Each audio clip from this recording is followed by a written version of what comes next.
So I would like to thank everyone for coming to our talk on a little AI help for Syslog.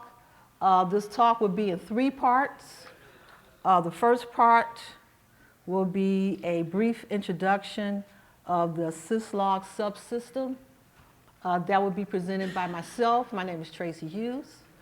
The second part will be a talk about some of the tools that are used to analyze Syslog messages, and that presentation will be done by Trevor Watkins. And the third part of our talk is when we will present our approach to analyzing Syslog messages using some AI techniques, and that will be done by Cameron Hughes. Wait, no.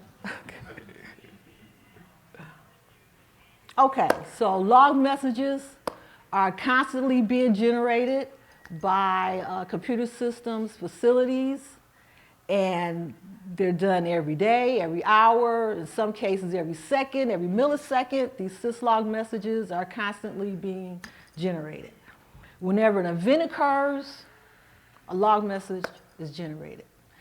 These events can reflect the normal operation of the facility, like printing a document or sending a file or complete shutdown of your computer system.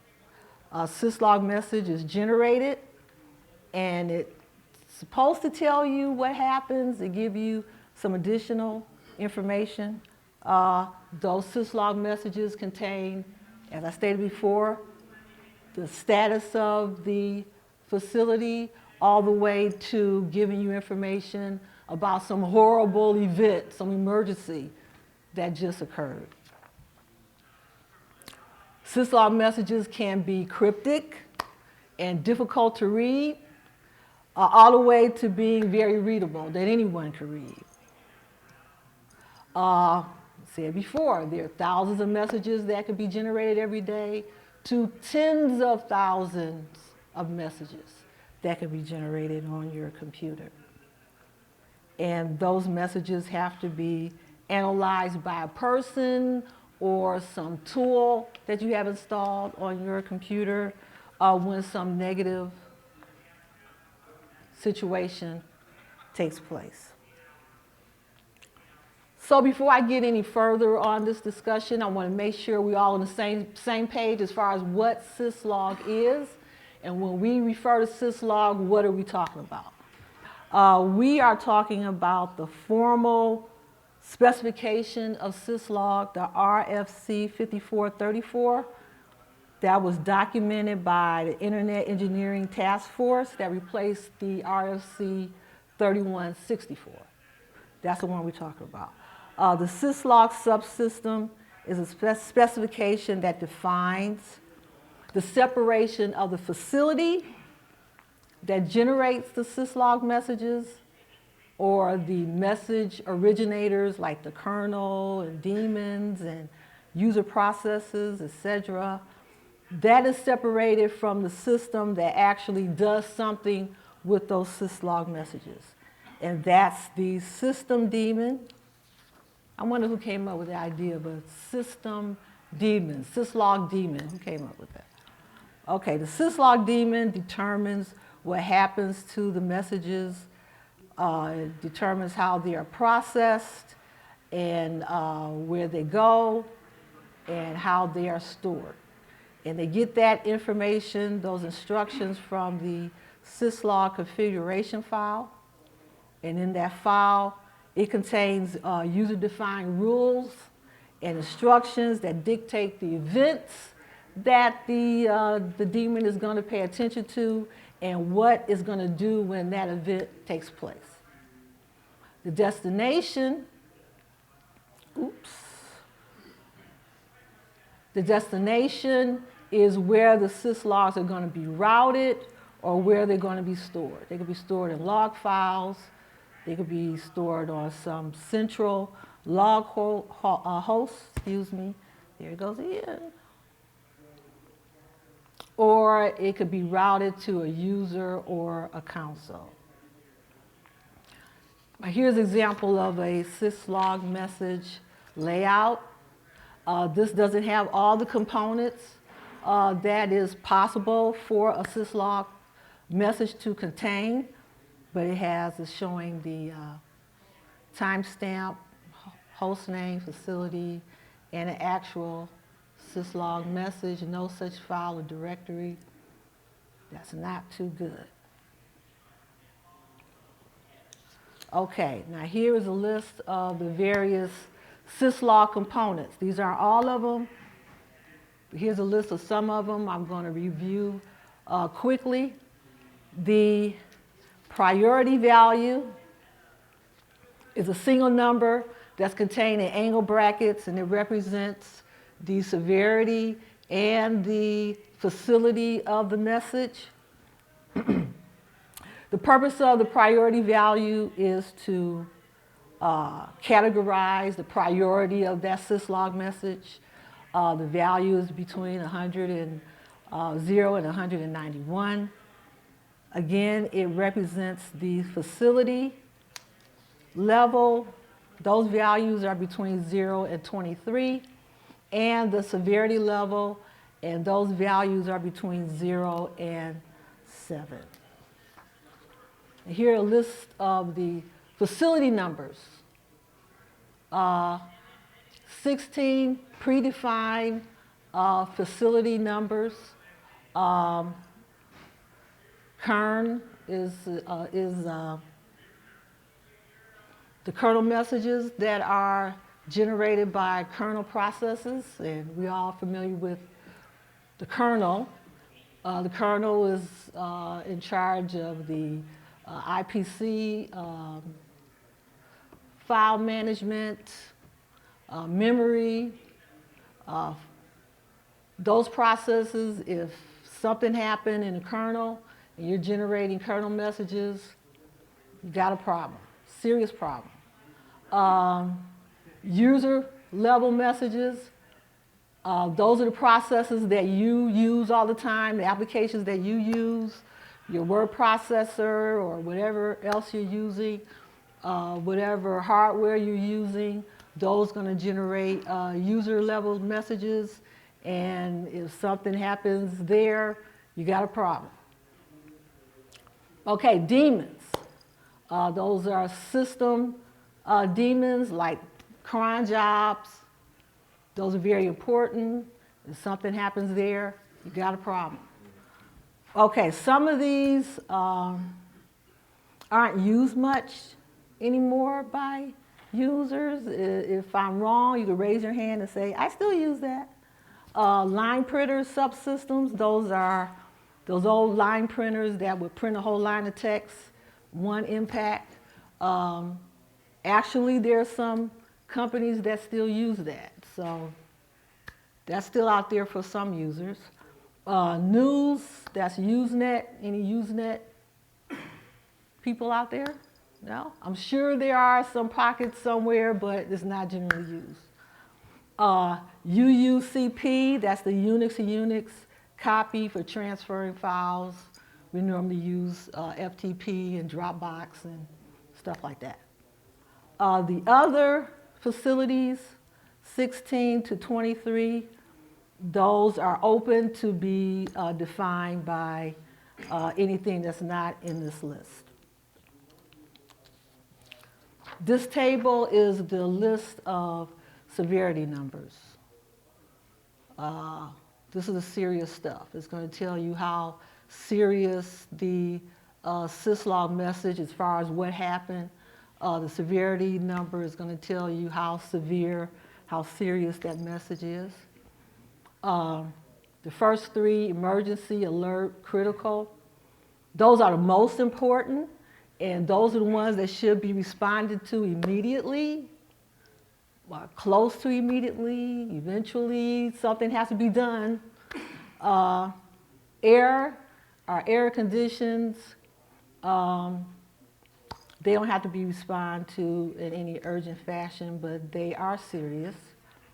Warning and notice, those messages are like a pre-warning to error condition that might take place, so they shouldn't be ignored. I know a lot of people will not want to see those messages, warning, notice, info, debug, but they could be very useful. Info is status messages, and debug is used for debugging programs or any other kind of diagnosis. Okay. Okay, next we have version. That's the version field. That's the version of the syslog specification that is used for that system. Timestamp tells you when the message was generated and the time it was generated. Timestamp was a number of timestamp formats. Here's some example of a few of them. It's very versatile. It's a number of different formats you can use to represent the fine-tuned information that you want expressed as far as when a message occurs. Next is the host name. The host name is the name of the computer that the syslog message was generated from. The app name is the name of the device or the application that generated the message. The proc ID number is the process name or the process ID for the syslog specification, syslog system that is in use. If the host name, the app name, and the proc ID number, if that information is not accessible, if it's not available to the syslog daemon, then a nil value would be put in its place. The message ID number is a generated number that identifies the message, and that's an example of a generated message number. Structured data. This is very useful. I don't know how much information is out there as far as how it should be used, but it's useful from the standpoint of when you have messages that are very cryptic. Using a structured data can help as far as parsing and getting a little more understanding of that message. They are data blocks. The data blocks are enclosed in these square brackets. The data block has a SD number or a structured data ID number. It has parameters, and those parameters are structured in a name-value pair. Here's some examples of these data blocks. They are also called structured data elements. This first one, you see this is the structured data ID. It has 3 parameters, structured data parameters here. You could also have multiple structured data elements. Here's the first one that has 3 parameters with the ID. Here, the second one has an ID and only has 1 parameter. So you could have multiple number of these structured data elements. And again, this will help in determining what the message is about using those value pairs. Okay, then you have the message. The message is free form that provides information about the event that takes place, but because it's free form, anything could be in it. It could be clear and readable, or it could be cryptic and completely not understandable by the average user. And here are some examples of some messages that are readable and understandable. Okay, so syslog's been around for a long time. It was developed in the 1980s. And what I found out is that it's a voluntary specification. There isn't a formal specification that exists. The Internet Engineering Task Force. They adopted it and documented it, but they didn't develop it. They just documented it and suggest that people use it, and it's been pretty much the standard for Syslog messages. Syslog NG, that was developed in 1998, and our Syslog, those are iterations of the Syslog, and each one kind of improves on the previous one, giving you more flexibility, giving you the ability to do a better job parsing those messages. And Trevor is going to get more into that aspect, and I'm going to leave that up to him.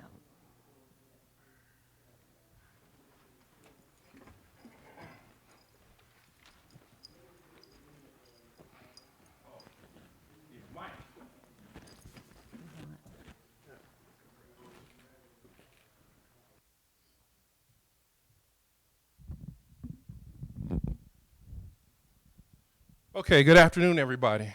How's everybody doing? All right.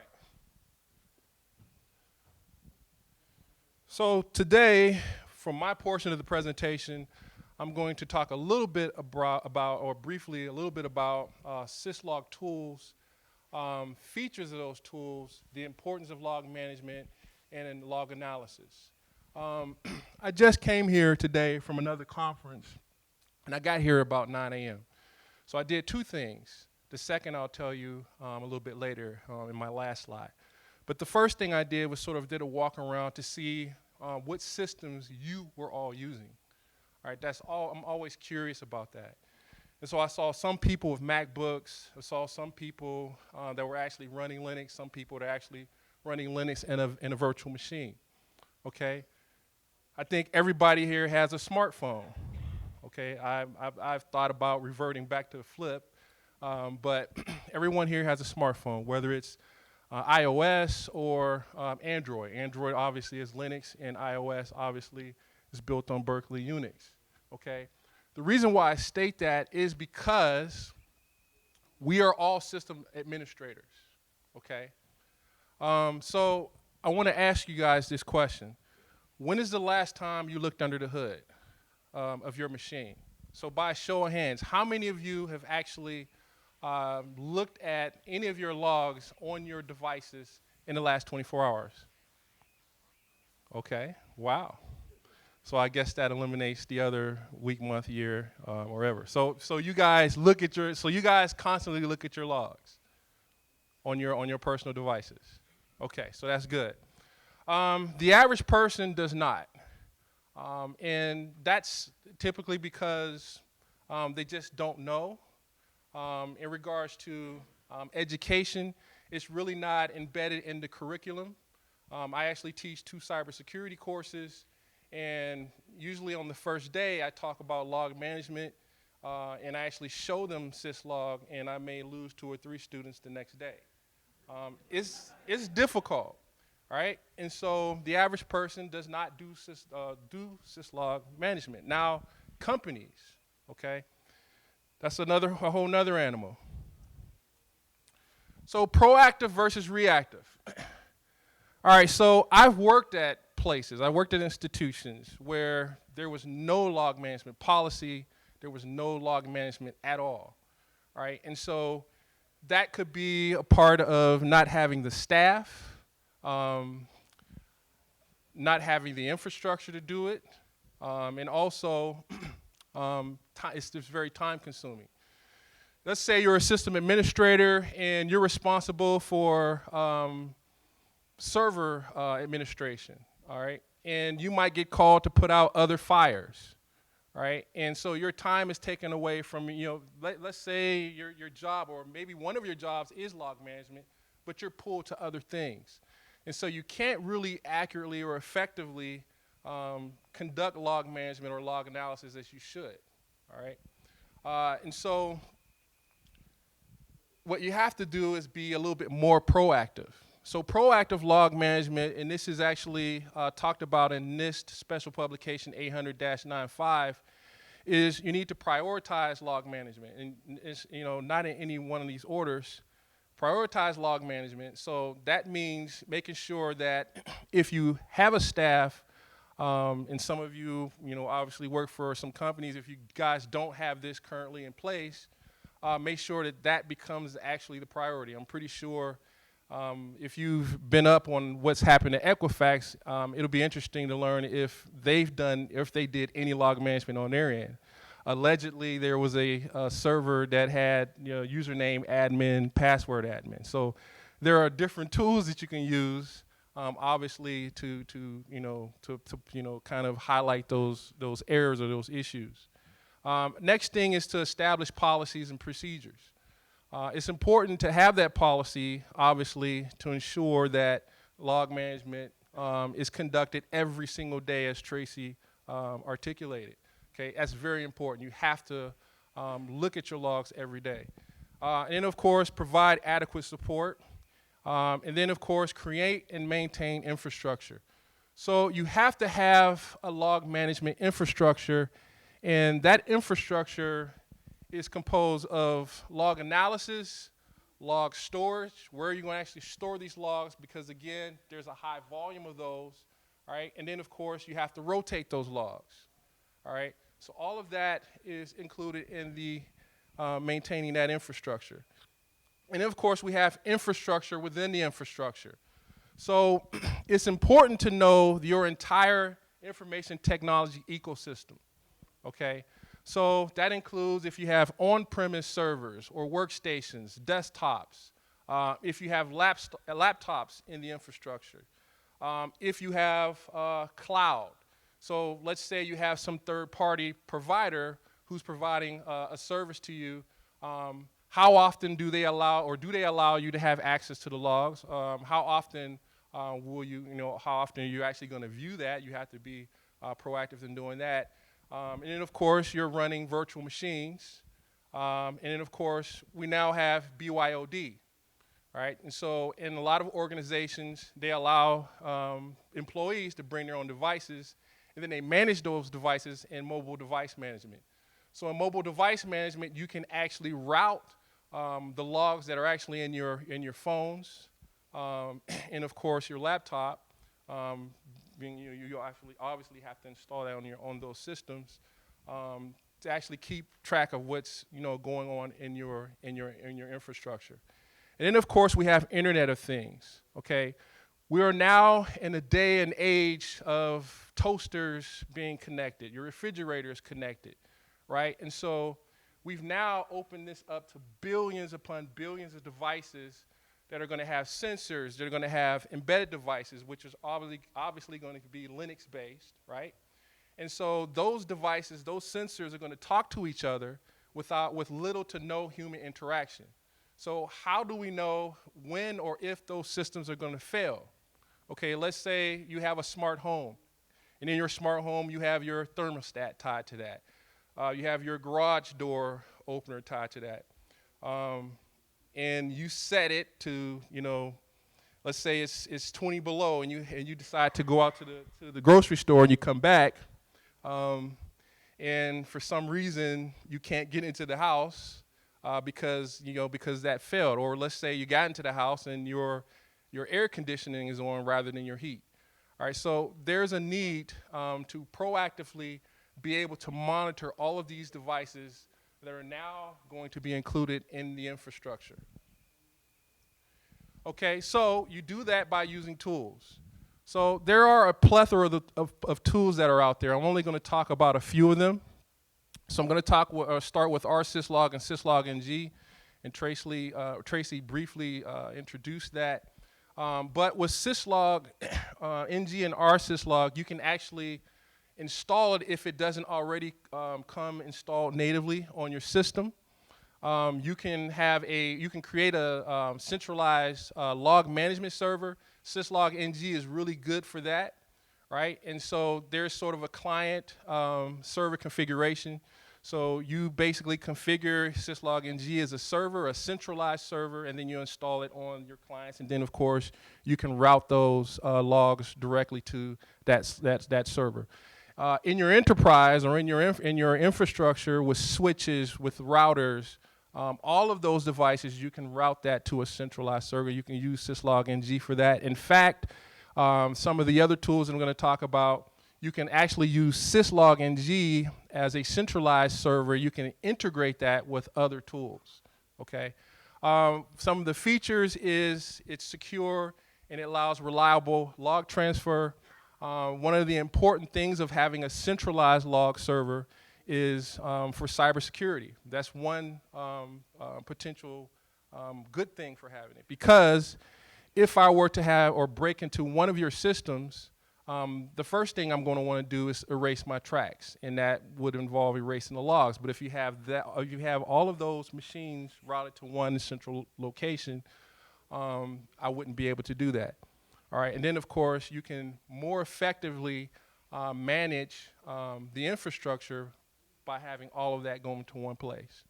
All right, so it allows for data extraction, so you can parse through those logs, parse through those messages, to interpret them, find meaning in what's actually going on, and then of course process those. It's interoperable, meaning that if you look at your infrastructure now, your technology infrastructure, it is heterogeneous. So you're dealing with multiple variants of Linux. You might have some Unix in your infrastructure, Solaris, Oracle Linux, Oracle Solaris, or BSD, right? And so it works well with any of those OSs. And then of course, you can save, you can format those you can save and format those messages, and you can use other tools like Elasticsearch. So Elasticsearch is a NoSQL database, sort of like a private Google, okay? And you have sort of clusters that you can use, and you can store that data there, and you can kind of search and do some analysis on that. So that's big data. Question?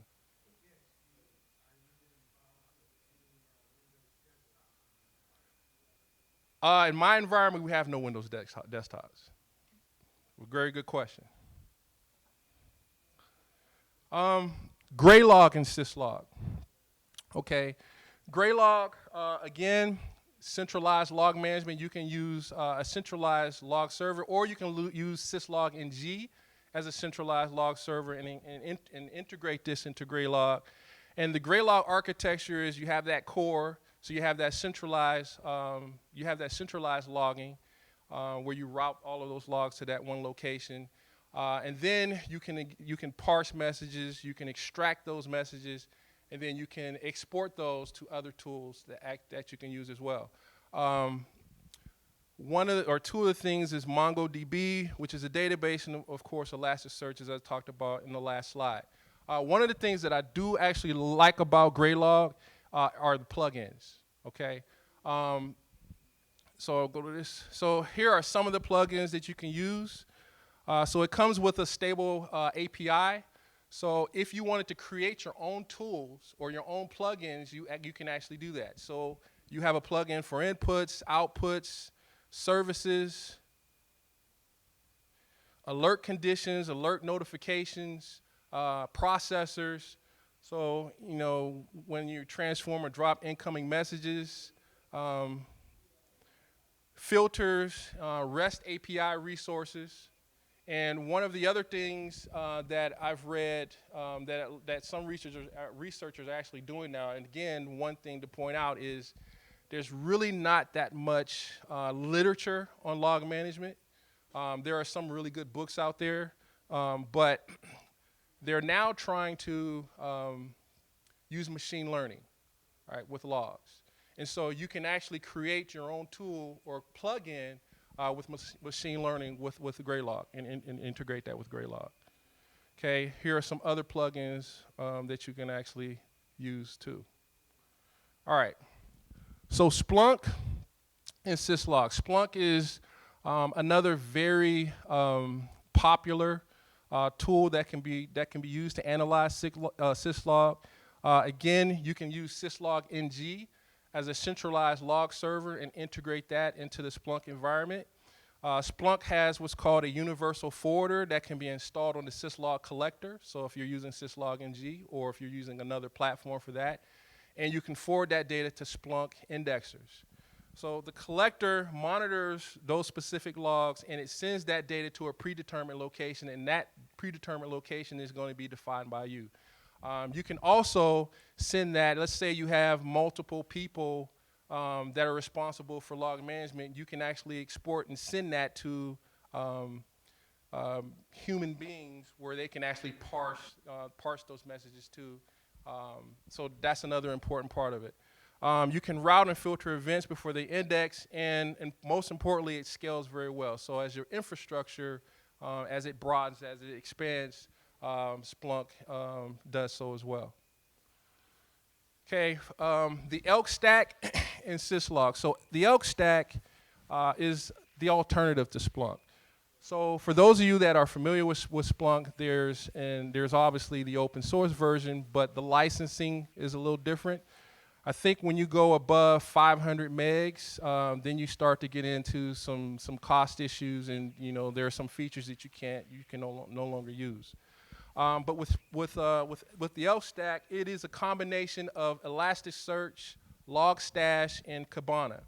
Okay, so you can conduct log analytics. Elasticsearch indexes and stores that information. Logstash actually collects and parses those logs, and Kibana presents that data in visualizations that can provide insight into your environment. Okay, finally, the second part of what I did when I got here. I sat down in Starbucks and I opened my Kali Linux virtual machine, and I opened my Bluetooth sniffer to see how many people actually had their Bluetooth devices enabled. And there were quite a few people. Now, if I actually attempted, which I did not do, to break into your device, I could have actually done that without you knowing. The only way that you could have known is if you've actually checked your logs. So again, logs can be time consuming, and that is why we need a little bit of help with AI, and I'm going to turn this over to Cameron.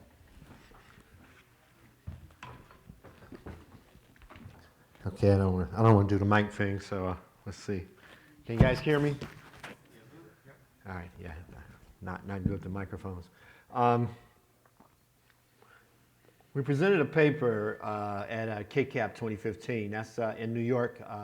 It's the knowledge capture. It's artificial intelligence. Very famous conference. I think maybe they're in the 20th or so rendition of that. And the title of that paper was Partial Computer Homeostasis Through Syslog Analysis Using Autonomous Agents. And it's I guess a long-winded name here. And the idea is that we were trying to come up with a proposal where we had an AI agent that would do some of the syslog analysis and possibly some of the correction. And so the notion of homeostasis is to keep the thing in balance, right? This is normally a term that's used with respect to biological systems. Humans, we talk about that, but it's applied in other ways as well. And so the point at this knowledge capture conference was to take the notion of an autonomous agent. It's something that is running constantly, and in our case, in a Linux world, daemons kind of have that kind of a function where they just run in the background and they do things for you. We wanted to take that and apply that to syslog. So we're lucky enough, I think Trevor pointed out, that all you guys are managing, or you at least looked at your logs in the last 24 hours, right? Just another show of hands. Is it the case that when you look at your logs, you understand every single message? Right? There's a lot of Googling going on, right? What is this, right? Do you have occasions where your log messages across 500,000 in a day? Or a million in a day, right? Okay. And we see scenarios where there are 2 billion, 5 billion log messages in a day. Lockheed Martin, those kind of people. I don't care how fast of a reader you are, right? It's just not going to happen. And even if you understood all of the log messages, which The average person does not. You don't even have time in situations where you have more than a few hundred to even get to them all. Even if you're successful enough to filter your log messages, right? I only want to see emergency messages, or I only want to see the emergency kernel messages. You could still find yourself in a situation where you just physically don't have time to deal with that. And so our proposal tries to find a way, some way to offer some kind of help for those folks that are trying to make sense out of the log files and the log messages and possibly do something about them. That proposal came from 2 years ago, two entities, CTES Laboratories, a small group of researchers in Youngstown, Ohio. These are artificial intelligence folks. I'm on that group. I'm a software epistemologist, and in that capacity, my job is to find ways to store knowledge inside of a computer as opposed to data and information. And ASC, this is another small ragtag group of Linux open source people that came out of there was a defense contractor up in Youngstown, Ohio, that retired, and got out of the business and left the Linux people hanging. And so they needed something to do with their time. And so in either case, those two groups of people got together and were looking at trying to come up with a way to tackle the syslog problem. I want to make the point that our focus, we're not trying to do a cybersecurity thing here. There's a lot of people in that space. There are many proposals trying to deal with that. We are really trying to address the normal, everyday system administration types of things, things that you just don't have time to get to. You have so many servers, I got 50 servers, and you just don't have the time to do it, to look at the logs. We're really trying to address that space. The idea is that if you have a stable, basic system in place, the cybersecurity becomes easier, right? If you don't have a well-maintained system, your system is not under control, right? Then the cybersecurity is impossible, right? Don't try to bring in any kind of machine learning or anything else to make your system secure if you don't have basic things handled, right? And so the basic stuff has got to be in place. We let everyone else worry about the cybersecurity aspect of logs. That's not our thing. We're trying to come up with some kind of baseline that will help anyone that's using a Unix or a Linux system to try to maintain the homeostasis for that. So we are introducing this notion of autonomous agent, something that will run all of the time. The point of that agent is to do classification and categorization. So what we want that agent to do is say, first, what is this message talking about, right? So we see all of these obscure messages, and we don't necessarily even know what they're referring to devices that we're not familiar with, referring to address ranges that we don't have a grip on. So we want the message, the agent to be able to tell us what the message is about, and then what state that device or thing or process is in, right? Is it in some kind of failed state? Is it in a waiting state, a pause state, a block state, whatever it is? We want it to tell us what thing is being affected and what's the status of that thing. And then what we want this agent to be able to tell us is, is our environment okay? From its perspective, are we in a lot of trouble, a little trouble? Is the trouble developing? Are we just at the precipice of it? And so we want this agent to give us some kind of, a good feeling about the system, right? Or if there's bad news, to let us know what's going on there. And then if we're really lucky, we want the agent to be able to do something about it, right? And that RBAC, anybody know what that is? Role-based access control, right? I want to turn software loose on my computer to run automatically, but I want to be able to say what kind of things it can fix, what kind of things it can change. Do I want it to just go out and, let's say, clear some cache, automatically? Maybe I do, maybe I don't want it to do that. If certain processes are running and they're hogging up all of the CPU, and that's what's causing the log messages, do I want that agent to be able to change the priority of those processes running and maybe re-nice them or something. I don't know. Do we automatically give it access to that or not?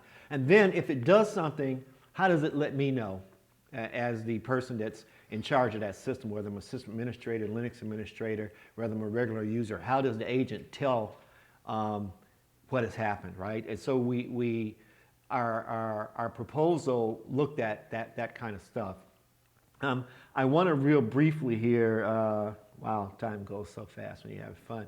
There's a couple things that we put in place, a couple processes. First, we are developing a Linux and Unix ontology, right? And it's going to be it's a digital one, and it's a piece of software that has background knowledge, that understands Linux components, the directories, the processes, the things that makes up Linux. It's basically a knowledge base. This is going to be an open source, free world, GPL2, GPL3 component that will be a part of the Linux environment. And so we used a tool, and if I get a chance, I'll show that tool here at the end. We used a tool to help us develop this a Linux and Unix-based ontology. One of the things that it does is it has that information about what those messages might mean, right? What is EFI? What is MCE log? You know, it knows things. It has a vocabulary. It has a dictionary. It has a thesaurus involved, right? It knows what backups are for, right? So it kind of has a knowledge base. And so we use CodeGUI as one of our baseline tools in developing a Linux ontology. And again, that Linux ontology, the proposal is for it to be open source, GPL2 and GPL3. The agent, which would run in background and at all times, is something that will be launched by cron, right? The user will have the ability to say how often they want it to run. We can go into, if you all have questions about this at the end, how often they want it to run, how big a log messages they want it to deal with. All that stuff will impact the performance of the system. But what the agent basically does is it looks at the messages, it looks at the date, looks at the facility that's being run, it looks at the severity level, and it also looks at the content of the message, right? So it's able to understand device not responding, USB 7.1. Our ontology has defined that for the agent, so it knows what those terms mean. It uses natural language processing, so it's able to go in and try to make sense out of USB 7.1 device not responding to set address. The severity level is 4 at that case. A little later on in the log files, these are actually messages from one of my systems. A little later on, the severity level gets a little bit more critical. 7.1 device not accepting address, so things are getting a little worse. And then we get a 2 severity level, and the hub is unable to enumerate USB device on port 1. In either case, what we want this autonomous agent to be able to do is read and understand those messages, understand the severity of those messages, whether it's something not to worry about, right? Something that happens every day and is just a normal message, or whether it's something that signifies that a negative scenario is ensuing.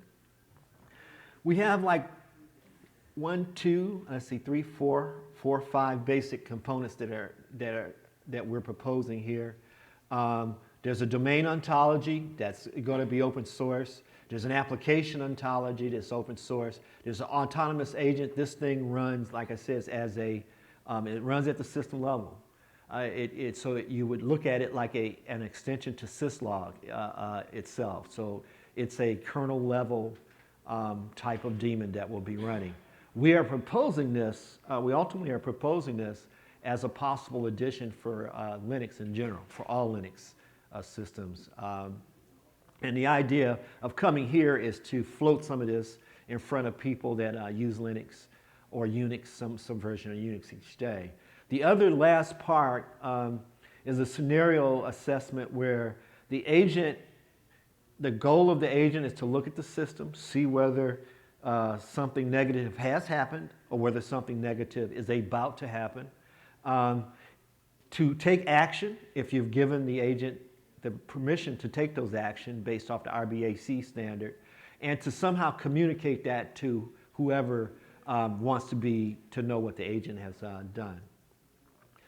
So our autonomous agent wants to see if there are positive, negative scenarios developing, see if there's a possible negative scenario, if there is actually one in progress, where it is, and if there is something negative that's has happened. This proposal at this point has been implemented with really some classic AI techniques, real old school stuff. We're using something called frames OAV. Anybody know what Prolog is? Yeah, right, okay. So it's the classic Prolog stuff. We're actually using Switch Amsterdam's, their Prolog. We've got the stuff to be pretty small. I'm going to see standard C++ as well. The idea is that we're designing a modular AI component that could be added, that others could switch things in and out, you know. Maybe the ontology somebody doesn't like and they want a different one. Maybe the inference engine that we use someone doesn't like and they want a different one. The considerations that we have that we're concerned about is we're doing this stuff in OpenStack and OpenShift and spinning up all of these machines. What scenario are we going to run into when we have autonomous agents being assigned to all of that stuff? You know, do you want those agents to be fully capable of making changes to 1,000 virtual machines, right, or 100 virtual machines? So we have a question that we want to send out to the community as far as how you would feel about artificial intelligence being put into your OpenStack or OpenShift environments for those of you that have to deal with it. For those of you that have to deal with distributed environments, the notion of a automated daemon running and making corrections and those kind of things, would that be attractive or unattractive? So we have those considerations that we're concerned with. And I want to make the point quickly here that this software, we put this proposal out, it started, I guess, the launch in 2015 at KCAP. It is now at technology readiness level 5. Anybody know what the TRL definitions are? Those refer to the level of readiness for technologies, you know, disruptive technology possibly being developed, where you're at in the process. We're not interested in having a discussion where this is alpha, beta, those kinds of things. We're for something of this nature, it's a little bit more serious than that.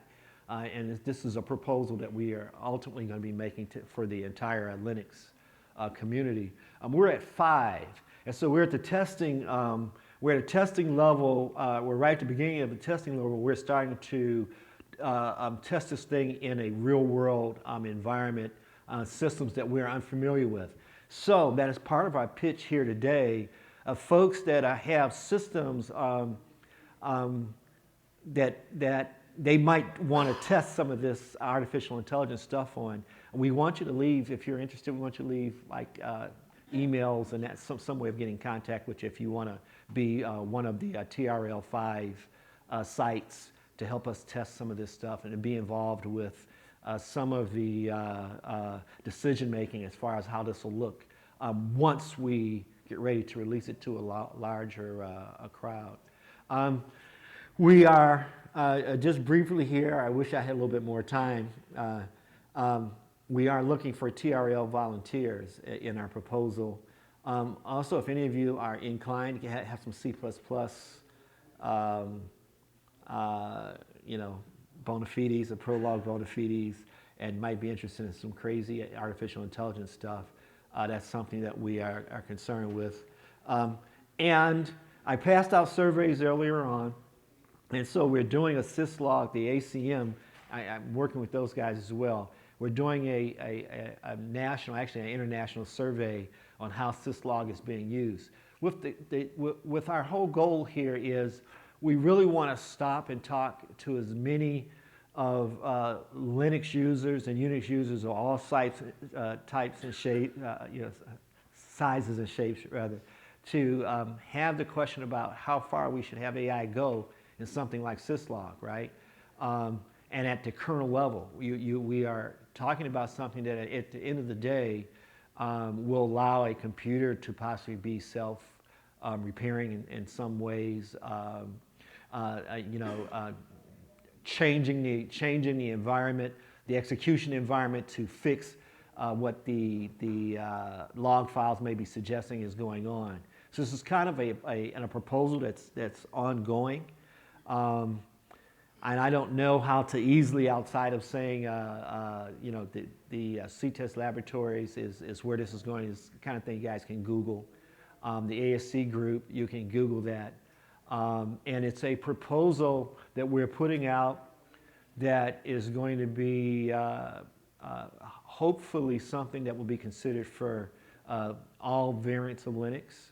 And I don't know whether Linus would consider adding it to the kernel. But certainly it's the kind of, no, it's not going to happen. Certainly it's the kind of thing that we want the CentOS people and the Debian people and, the Ubuntu people and the SUSE people. We would want all of those folks to get on board with this software, because at the end of the day, the goal is to try to help system administrators and end users. I know I'm virtually out of time here, right? Any questions? I imagine there are some. All right, yeah. What do you actually, if you're seeing logs now, what type of things are you actually implementing that you're addressing? Okay, so here's what typically happens right now. This thing is running as a cron process, and it looks at all of the log messages that's in a certain interval, right? So say, for instance, I wanted to look at everything from 9 o'clock to 10:30. It looks at all those log messages. Obviously, it grabs the higher priorities first, and it grabs the most serious facilities first. But then it tries to look at that log message itself, do natural language processing on it. So it really doesn't matter the nature of what it is. It tries to understand all of those and make sense as to whether the messages that are in the logs are just normal kinds of things that aren't ordinarily happen, or is something negatively happening, right? Like in the previous case, I had something going on with my USB, my host module, right? And it was progressively getting bad. And so the system, if I gave it permission to, would do something about that. If not, it might just inform the user, whether it's a system admin or musician or artist, hey, something goofy is going on with your USB drive, and then give it some kind of recommendation. So it's really there's no specific stop range as far as what kinds of events. It looks at all of them, right? Yeah. Is the AI smart enough to distinguish between where a call is and where a text? A lot of times in syslog, you'll see like things that are like red herrings, if you will. They're like a Absolutely, absolutely. So one of the things that we went after was not just considering syslog messages in isolation. So it is not the case that it looks at one message and tries to make sense of it, right? It really creates the whole environment. So it looks at the messages as they're related to each other. So it has the ability to see if messages are related, if they are connected. It tries to differentiate between cause and effect. That's a very hard thing to do, right? Very hard thing to do, yeah. So how does it integrate that with the temporal? Yeah,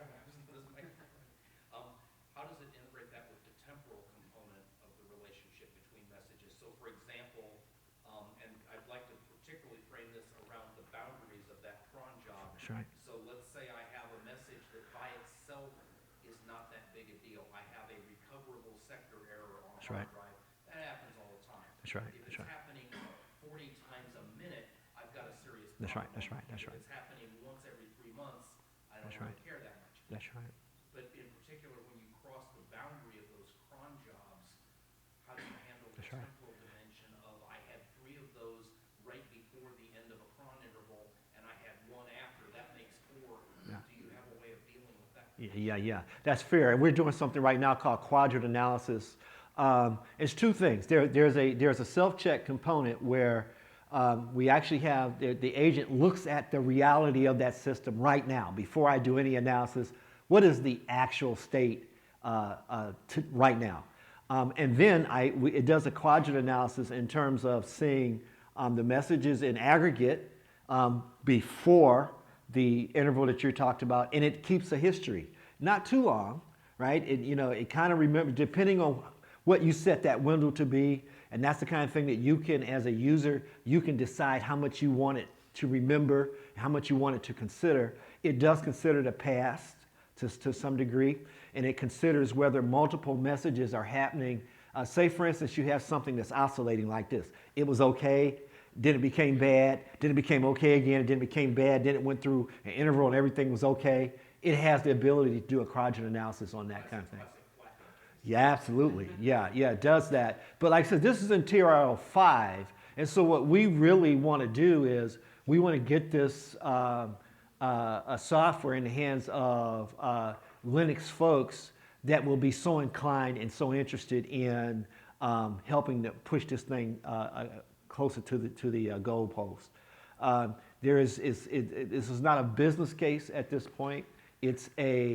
We want to do it the right thing for the Linux and Unix community. One thing we are not interested in doing is replacing system administrators and Linux administrators, right? And technology that takes away our jobs, I'm not interested in promoting that.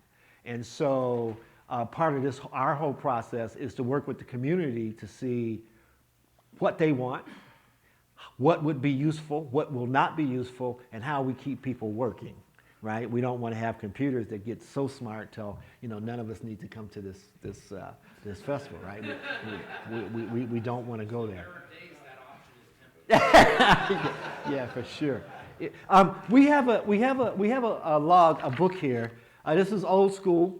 There's a website that'll be involved if you guys are interested in that we're going to be putting up. But if you want to leave like an email address and whether you would be interested in helping us with TRL 5 testing, or whether you might be interested in the development side, or you would know someone. Like I said, this is a small effort. We have some juice behind us in terms of people that are into software development and AI.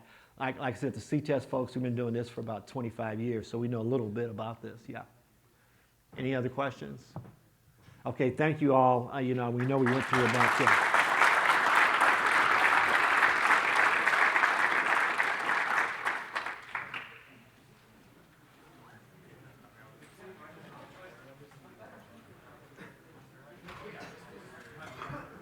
Oh, okay, great, fantastic. Yeah.